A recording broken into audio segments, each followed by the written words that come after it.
Davao del Sur Governor Douglas Dodo Ralota Cagas mipanaw na sa edad nga 77 anyos tungod kuno sa komplikasyon sa COVID-19.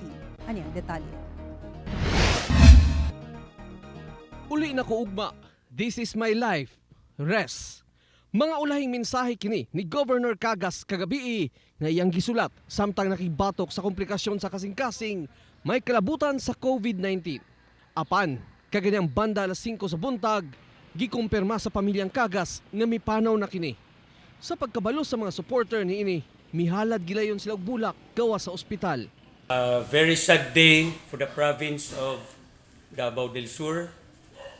Akong ipaabot ang akong kinasingkasing nga condolences o simpatiya sa nahitabo sa pamilyang Cagas, labi na sa pagpanaw sa atong pinalanggang gobernador.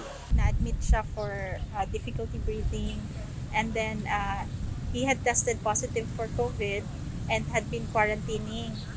Pero sa course sa iyang quarantine, nag-difficulty breathing siya, so he had to be rushed sa hospital. Sa hospital, he was showing signs of recovery, but unfortunately, today he succumbed to COVID. Gihinumdum sa imagin sakupan si Governor Cagas nga usa sa mga haligi sa probinsya na ila kini nga maayong leader. Sa kamatayon sa atong gobernador, tungod kay nailan nato ang atong gobernador nga project-oriented o dako kay siya og nahimo sa atong probinsya nga pag-develop sa atong lugar. Sa imong mga gipangtudlo namo, amo gitong sundon kabalo ko nga mao gito ang tama.